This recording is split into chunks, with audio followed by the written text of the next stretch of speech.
Gracias por acompañarnos en esta quinta esquina que regresa ya en este tramo final de curso después de este parón de Semana Santa. Vamos a empezar a analizar la actualidad política y en este caso sindical. Vamos a hablar de trabajo, sobre todo ya muy cerquita de ese 1 de mayo que se estrena con nuevo gobierno en la comunidad autónoma. De todo ello hablaremos a lo largo de esta noche. Antes voy a dar la bienvenida una semana más a Florencio Carrera, director de la 8 Valladolid Radio Castilla y León. Gracias por acompañarnos, Florencio. Un placer, buenas noches. Y a Felipe Ramos, en esta ocasión, subdirector de Diario de Valladolid, El Mundo. Felipe, bienvenido.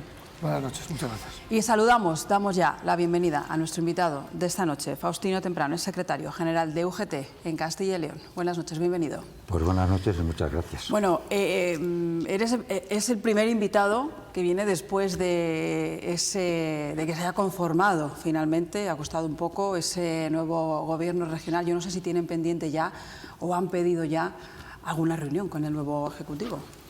Bueno, durante el tiempo que ha estado el Gobierno en funciones, desde los agentes del diálogo social, porque había muchos temas pendientes, le pedimos reunión al presidente de la Junta de Castilla y León para tratar esos temas. La contestación que nos dio fue de que esperáramos al nuevo Gobierno, y ya que hay nuevo Gobierno, inmediatamente le hemos pedido ya una reunión para analizar todos los temas que quedaron de la legislatura anterior pendientes del diálogo social, pendientes en cuanto a acuerdos que ya estaban firmados y que hay que desarrollarlos año a año. Por lo tanto, ahora estamos a la espera de que el propio presidente convoque a los miembros que formamos el Consejo del Diálogo Social para entrar ya en distinta materia. Lo que sí nos hemos dirigido, vuelvo a repetir, no es al nuevo consejero de Empleo, sino es al presidente de la Junta de Castilla y León, que a su vez es el presidente del Consejo de Diálogo Social. Para tratar nuevos temas, que seguro que van a salir todos, los vais a sacar todos de uno en uno, Florencio. No, el primero es el nuevo consejero de Empleo, que es consejero de Vox. ¿Le preocupa al secretario general de la UGT ese pacto político y sobre todo la parcela que más les toca a ustedes, que esté en manos de una persona que es de Vox y una persona que ustedes conocen bien porque ha estado en el CES y se conocen, supongo, bastante bien? Bueno, en primer lugar tenemos que decir que desde UGT el tema del pacto de gobierno entre el Partido Popular y Vox a nosotros no nos gusta, lo decimos claramente, nos parece reprochable. Creemos que ningún partido de ultraderecha puede estar en un gobierno.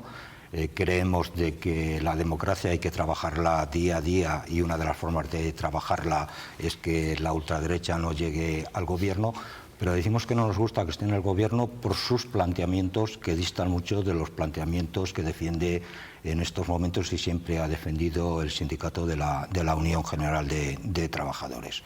Dicho esto, también decimos claramente de que Vox es un partido político que en Castilla y León le ha votado a la gente y que, por lo tanto, es decir, es una opción política de que está ahí. ¿Qué es lo que puede pasar de cara al futuro? Pues lo vamos a ver día a día. Referente al nuevo, sí nos hubiera gustado que la Consejería de Empleo y la Consejería de Industria hubiera estado en manos de gente del Partido Popular, porque ya la han llevado durante los últimos años, quitando la etapa anterior que estaba en manos de Ciudadanos, pero que luego volvió otra vez al Partido Popular y que conocían todos los entresijos. Sobre el nuevo consejero de Empleo, como persona lo conocemos hace muchos años. Es decir, porque está en el Consejo Económico y Social, estuvo con el anterior consejero de Ciudadanos, con Germán Barrios, conoce lo que es el diálogo social. Pero eso no quita de que como persona conoce lo que es la consejería, pero ¿qué políticas va a desarrollar? Si son las políticas que Vox ha dicho durante la campaña electoral y está diciendo continuamente, pues desde luego vamos a chocar desde el primer momento. Ahora bien, vamos a ver cómo se van a ir desarrollando. Le van a dar un margen, no le van a aplicar ningún cordón de aislamiento, como por ejemplo el presidente del Principado de Asturias ha dicho que quiere aplicar al gobierno de Castilla y León en las parcelas de Vox porque no están de acuerdo con ese pacto. Nosotros no le vamos a dar ningún margen, pero no le vamos a dar ningún margen en el sentido de que los trabajadores y trabajadoras de Castilla y León y los ciudadanos de Castilla y León tienen cantidad de problemas. Es muy lamentable que hayamos tenido un gobierno en funciones más de 100 días con los problemas que tiene esta comunidad autónoma y también en el conjunto de España. Hay que reconocer que hemos salido de una crisis de la pandemia e inmediatamente nos ha venido y estamos viviendo una crisis económica derivada de la invasión de Rusia en Ucrania. Y por lo tanto los problemas están ahí y hay que buscarle solución. Y por lo tanto esperamos que de una forma inmediata desde la Consejería de Empleo, pero sobre todo del conjunto del Gobierno de la Junta de Castilla y León, es decir, se pongan a legislar, se pongan a tomar decisiones. Y sí, lo que nos hubiera gustado y lo que nos gustaría es que parece ser que hoy concretamente, que hay primera reunión del Consejo de Gobierno, se van a anunciar una serie de medidas. Hablan de por encima de 400 millones de euros para paliar la crisis económica. Cuestiones que no conocemos, a qué va a ir dirigido y que sí nos gustaría que se hubiera tenido en cuenta. Igual que antes, durante la pandemia y en la crisis del año 2008, se nos llamó a los agentes sociales y económicos para ver la problemática que tenían los trabajadores y trabajadoras de Castilla y León y de las soluciones. Y también decir una cuestión, que en las épocas de crisis, aquí en Castilla y León, cuando hemos tenido que arrimar el hombro los sindicatos y las asociaciones empresariales, siempre hemos estado ahí. Por lo tanto, sí nos gustaría o sí nos hubiera gustado que se hubiera contado con nosotros. Usted dice que no le gusta el pacto de gobierno PP-Vox, pero oiga, ¿cuál era la alternativa? Porque no parecía que hubiera otra. ¿Qué cree usted que debería haber pasado? ¿O qué cree usted que debería haber sucedido? Y que el PSOE, por ejemplo, se hubiera abstenido. ¿Cree que no hubo suficiente trabajo en esa materia, en ese aspecto? Porque o tendríamos que haber ido a una nueva repetición electoral. Nosotros lo que hubiéramos planteado, y lo decimos claramente, es que los dos grandes partidos del país y de esta comunidad autónoma, el Partido Popular y el PSOE, se tenían que haber puesto de acuerdo y que se hubiera habido un cordón sanitario para que la ultraderecha no hubiera entrado en el gobierno. Aquí siempre ponemos de ejemplo lo que está pasando en Francia, en Alemania, lo que ha pasado en anteriores legislaturas, y cuando lo tenemos que llevar a la práctica en este país y en este caso en Castilla y León, que es por primera vez en la historia donde hay un gobierno de coalición con la ultraderecha, no se ha dado. Y hacemos igual de responsable al Partido Popular que al Partido Socialista Obrero Español. Sí nos hubiera gustado que hubiera habido un acuerdo entre los dos grandes partidos de esta comunidad autónoma. Usted acaba de decir también que ya le han pedido al presidente de la Junta una reunión para el tema del diálogo social. Dos cuestiones en esta materia. ¿Le piden la reunión al presidente de la Junta y no al nuevo consejero, Mariano Beganzones? ¿Es ya trazar un camino? Es decir, nosotros vamos a hablar con el presidente de la Junta y vamos a hablar con él porque no se fían del nuevo consejero, no por el nuevo consejero, sino por las políticas de Vox. ¿Ese va a ser el camino que van a trazar? Y dos, ¿que están realmente preocupados y creen que el diálogo social corre peligro con la nueva consejería en manos de Vox? Bueno, en primer lugar... Ustedes ya dijeron anteriormente, en la anterior legislatura, que con Ciudadanos el diálogo social también corría peligro y al final no pasó nada. Yo no sé si ustedes creen que realmente está en serio peligro y me gustaría saber si esa petición de entrevista de reunión con el presidente de la Junta es un camino a seguir. Nosotros vamos a hablar con el presidente de la Junta y no con el consejero. Bueno, en primer lugar le hemos pedido la reunión al presidente de la Junta como presidente del Consejo del Diálogo Social, porque ya durante el tiempo que estuvieron en funciones pedimos reunión porque quiero recordar de que en estos momentos del diálogo social hay 18 acuerdos que están en vigor y que hay que renovar año tras año las partidas económicas para esos acuerdos.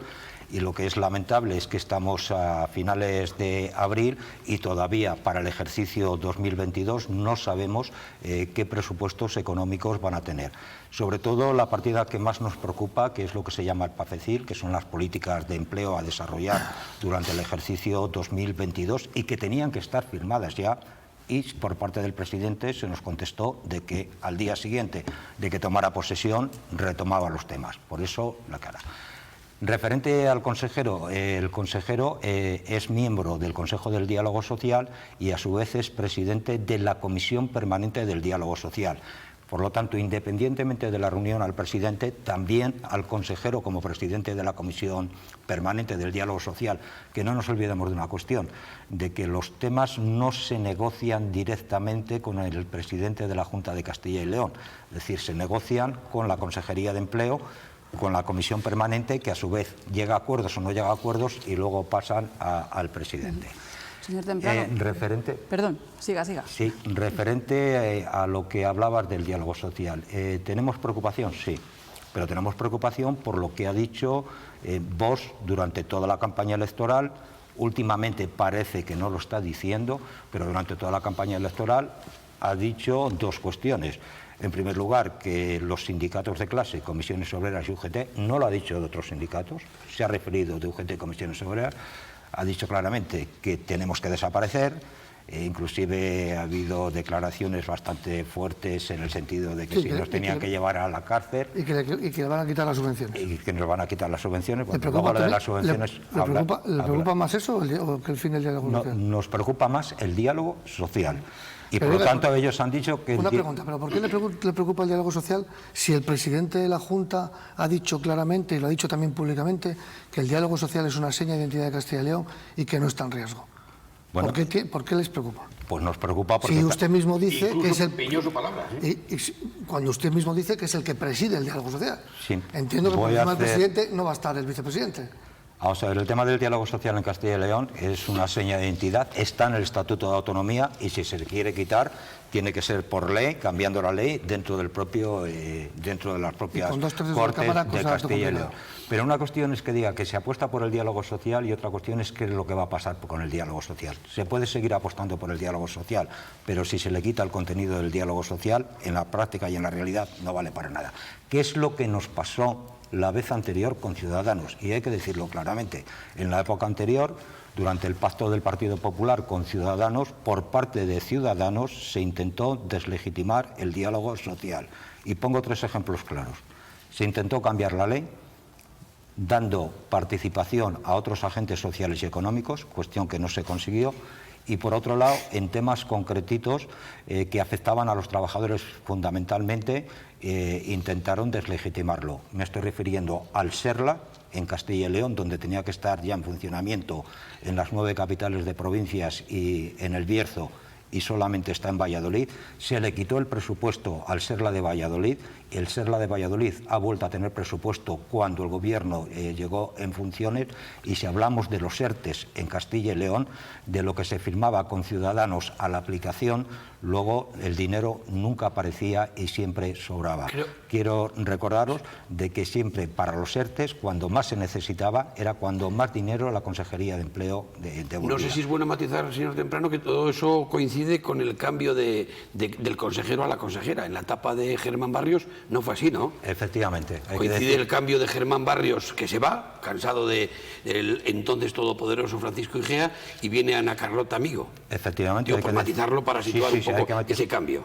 Dentro de Ciudadanos hubo dos consejeros en la Consejería de Empleo. Uno fue Germán Barrios, que no hubo ningún problema con él. En las negociaciones y acuerdos siempre lo respetó y siempre se cumplieron. Y en la que la sustituyó Carlota, es decir, se llegaban a acuerdos y siempre hubo incumplimiento de los acuerdos. De ahí cantidad de reuniones que teníamos con el presidente de la Junta para decir que se cumplieran los acuerdos. Y quiero recordar una cuestión, es decir, dentro del Consejo del Diálogo Social en la etapa anterior, aparte del presidente de la Junta de Castilla y León, siempre le acompañaba, sin ser miembro del Consejo del Diálogo Social, el vicepresidente de la Junta de Castilla y León, el señor Igea. Por lo tanto, la experiencia anterior con Ciudadanos, hay que decir claramente que atacaron directamente al diálogo social. Que prevemos de que pase al futuro, que no vuelva a ocurrir, pero ante las declaraciones que han hecho desde Vox, por un lado, el presidente puede decir que se sigue manteniendo el diálogo social, pero si lo vacias de contenido y no cumples con los acuerdos que ya están firmados, pues en la realidad no va a servir absolutamente para nada. Está usted, permítame que se lo diga, prejuzgando. ¿No se cree lo que dice el presidente de la Junta entonces sobre el diálogo social? De momento me lo creo. Vamos a dar el margen de confianza. De momento, hoy ha sido su primer Consejo de Gobierno. Quiero recordar dos cuestiones. En las Cortes, cuando salió elegido presidente, habló del diálogo social y volvió a repetir de que creía en el diálogo social. En su toma de posesión dijo claramente que iba a apostar por el diálogo y dentro del diálogo el diálogo social. Vamos a ver si lo lleva a la práctica.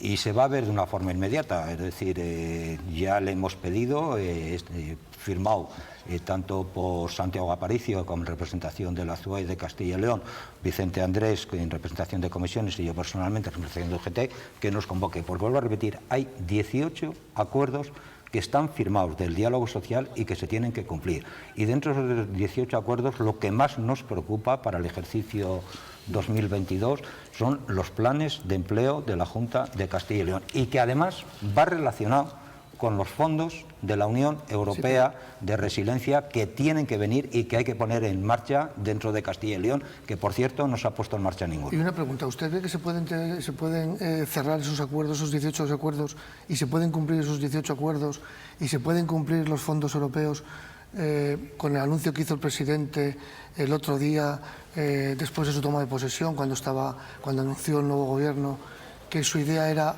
prorrogar los presupuestos y empezar a trabajar ya en los del próximo año? ¿Se pueden hacer todos esos acuerdos con los presupuestos que hay ahora mismo? Con los presupuestos prorrogados, tal y como los tiene en estos momentos la comunidad autónoma, se puede dar cumplimiento a los acuerdos del diálogo social cambiando partidas económicas o temas económicos de una partida a otra, sí, pero también lo que hay que decir claramente de que con los presupuestos prorrogados de la Junta de Castilla y León del 2021 para el 2022 no se cumplen con los objetivos que necesita esta comunidad autónoma. Señor Temprano, yo quería pedir una valoración acerca de esa aprobación y aplicación ya de esa reforma laboral. Yo no sé si se están empezando a ver sus consecuencias, sus frutos, y sobre todo quería comentarle algo desde el punto de vista de lo que vemos nosotros en la redacción cada día, esas continuas movilizaciones, propuestas de distintos sectores, desde los más numerosos a los representados por las profesiones más minoritarias, pero es que se suceden las movilizaciones en la calle pidiendo esas negociaciones de los convenios que no acaban de cerrarse, que no acaban de llegar, que no acaban de dar respuesta, ¿no?, a las peticiones de los trabajadores. ¿Cómo se va a abordar toda esa situación que, insisto, vemos simplemente en el día a día de Por cierto, la redacción? y con un IPC de Castilla y León que es de los más altos de España, que está en el 10,6. Es una situación compleja la que hay que abordar. Bueno, son varias cuestiones las que habéis planteado. En primer lugar, referente a la reforma laboral, yo creo que es una reforma positiva para el conjunto de los trabajadores y trabajadoras de Castilla y León. Es positiva, en primer lugar, porque ha sido acordada entre las partes que implican en las relaciones laborales, empresarios y trabajadores, y que conllevaba dos cuestiones fundamentales. Dos cuestiones que son las únicas que se han abordado durante la reforma laboral. En primer lugar, el tema de la contratación, con el alto índice de precariedad laboral que tenemos en España y en esta comunidad autónoma, y ya se está empezando a notar. Hoy los contratos indefinidos son muchos más elevados que los contratos en precario. Por lo tanto, en el tema de la contratación se va a notar mes a mes de que el contrato indefinido es el contrato lógico y normal que hay que hacer. La segunda cuestión es el tema de la negociación colectiva con el tema salarial.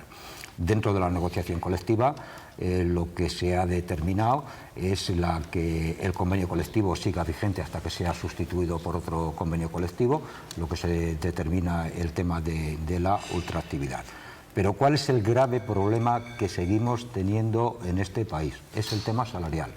Desde la crisis de 2008 hasta estos momentos, el trabajador no está manteniendo el poder adquisitivo de los salarios.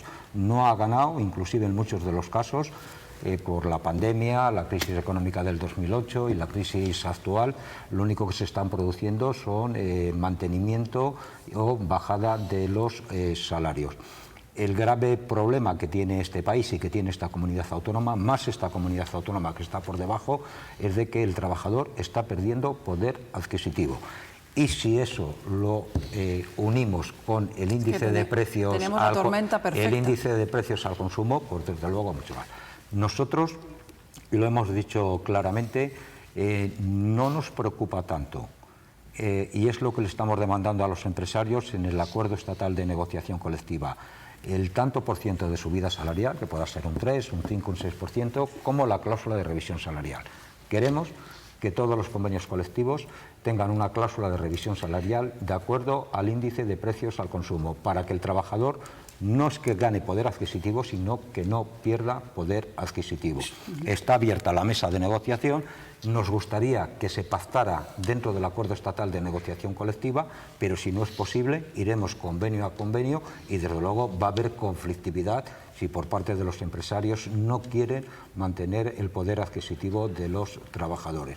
Porque lo que hay muy claro es que con la inflación actual que tenemos en esta comunidad, pero también a nivel del Estado español, desde luego el trabajador día a día se está empobreciendo mucho más. Y eso va a originar conflictividad en las empresas y también dentro de los propios sectores. Estamos a las puertas del 1 de mayo, va a ser un poco la base de reivindicación. ¿Y contra quién se van a manifestar los sindicatos el 1 de mayo? ¿Contra el Gobierno de España? Me gusta más España que Estado español, España, gobierno del PSOE y Podemos, o contra las empresas?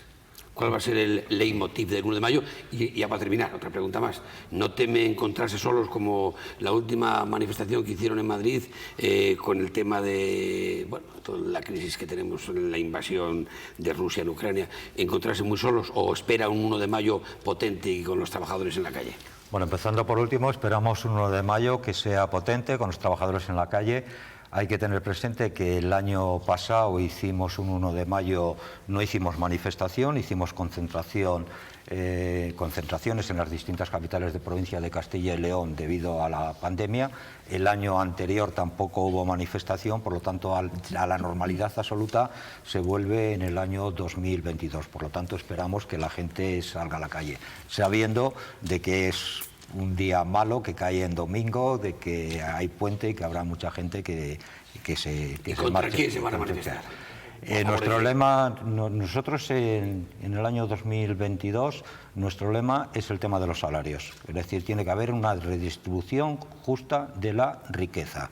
Y en la redistribución justa de la riqueza no solamente entran los empresarios, que les toca subir los salarios a través del convenio colectivo, sino también tiene que haber una redistribución justa de la riqueza por parte de las distintas administraciones, el Gobierno central, el Gobierno en este caso de la Junta de Castilla y León, haciendo hincapié en una serie de colectivos, sobre todo en el tema de las mujeres, con las políticas de igualdad.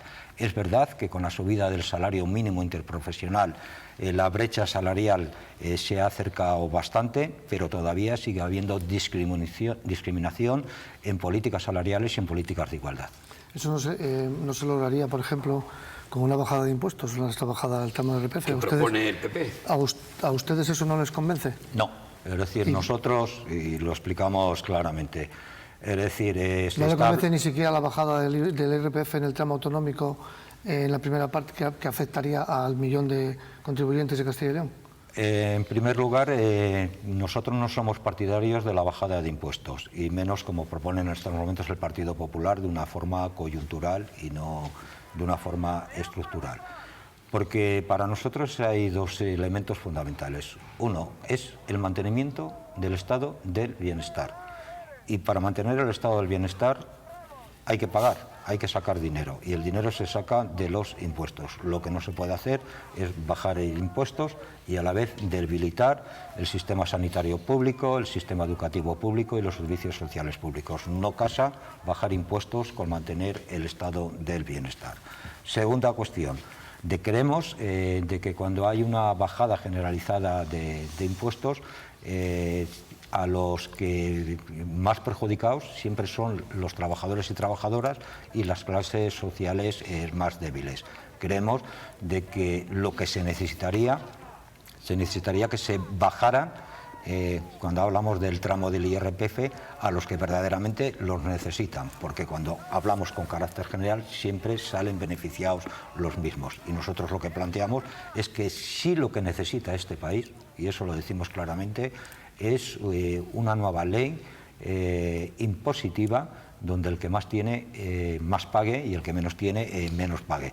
Y eso sí se necesitaría, pero que se afronte de una forma definitiva, no que cuando haya momentos de crisis estemos haciendo de bajada de impuestos. Creemos de que se necesita una nueva ley. Pero la reforma que propone el PP, o eso ha dicho el nuevo presidente del Partido Popular, Feijóo, es que va a afectar sobre todo a los sueldos por debajo de 40.000 euros brutos año, o sea que va a afectar a una parte muy importante, esa bajada de impuestos. ¿También están en contra de eso? Vamos a ver, con el Partido Popular, con el señor Feijóo, ha habido una reunión a nivel nacional con los agentes sociales y económicos. Nos han explicado por encima qué es lo que pretenden. No conocemos la letra pequeña. Estamos dispuestos a estudiar el propio documento, que todavía no se nos ha hecho llegar. Pero, de entrada, vuelvo a repetir, a nosotros, es decir, el tema de la bajada de impuestos tiene que ir ligada siempre, siempre al mantenimiento y la potenciación del estado de bienestar. Desde luego, si una bajada de impuestos es para tener o para seguir rebajando la sanidad pública, la educación pública y los servicios sociales públicos, ahí no vamos a estar nunca. Y desde luego, lo que no estamos para nada de acuerdo es que haya un tema competitivo con los temas de los impuestos entre las distintas comunidades autónomas, que lo que se da es deslocalización de empresas y lo que se da son salarios distintos entre las distintas comunidades autónomas. Bueno, yo auguro, estaba hablando de un final de temporada, pero va a ser solamente el inicio de una temporada muy movida, con muchos temas a tratar y con muchas cuestiones para solucionar. Nos vamos a ir despidiendo, no sé si tenéis algún tema más sobre la mesa, pero tendría que ser muy breve. Yo tengo una curiosidad, como es zamorano y yo sé que le gusta ir a Villalar, aunque Villalar sea Valladolid, ¿va a estar el día 23 en Villalar? Como todo. ¿Tiene sentido mantener la fiesta que celebra una derrota de los comuneros? Estaremos en Villalar, tiene sentido, es el Día de la Comunidad de Castilla y León, y lo que tendremos que hacer todos y sobre todo los cargos que están en las instituciones es crear autonomía, y para crear autonomía hay que celebrar el Día de Villalar y hay que ser reivindicativo, y esta comunidad autónoma cada día tiene más problemas y los problemas cada vez se van acentuando y no se van solucionando. Y celebrar Villalar significa trabajar por la cohesión social y territorial de esta comunidad. Y un tema muy central que tiene esta comunidad, que lo llevamos desde hace muchos años y que nadie le está dando soluciones, que es afrontar de una vez por todas el reto demográfico de Castilla y León y el tema de la España vaciada, para conseguir una mayor cohesión territorial. Porque si no hay cohesión territorial, desde luego no va a haber cohesión social. La duda está en si Villalar realmente crea comunidad. ¿Cómo ve usted que el presidente de las Cortes dijera en la presentación de los actos de Villalar que no importa que él no esté, no aclarara si va a estar en Villalar y que cada uno lo celebre como quiera? Pues me parece muy mal, porque el presidente de las Cortes a su vez es presidente de la Fundación Villalar. Los actos los organiza la propia Fundación Villalar para toda la comunidad autónoma y por lo tanto dentro del cargo que ostenta, no lo que le gustaría a él como persona, sino dentro del cargo que ostenta es estar en Villalar y potenciando el tema de Castilla y León. Desde luego mal empieza si no va. Yo creo que sí va a ir, pues se nos ha pasado en el día de ayer los actos del presidente de la Junta de Castilla y León sobre Villalar. El presidente de la Junta sí va a estar en Villalar, por lo tanto espero que el presidente de las Cortes, por lo que representa como institución y no él a nivel personal, esté en Villalar. Salimos de dudas el sábado, que es el día 23. Lo veremos, lo veremos. Bueno, se nos acaba el tiempo y como siempre quedan un montón de temas y de debates, por cierto, también sobre la mesa, pero bueno, habrá tiempo en otras ocasiones. Faustino Temprano, ha sido un placer recibirle en esta quinta esquina. Muchísimas gracias. Muchas gracias a vosotros. Florencio Clara, muchas gracias. Yo encantado y agradecerle personalmente que haya tenido la deferencia de participar en este. Bueno, era especialmente de interés saber algunas cosas. Gracias, señor Temprano, y mucha suerte. Felipe Ramos, muchas gracias. Muchas gracias. Buenas noches. Y a todos ustedes también, muchas gracias por acompañarnos. Volvemos el próximo jueves con más temas, con más actualidad aquí en la Quinta Esquina. Adiós.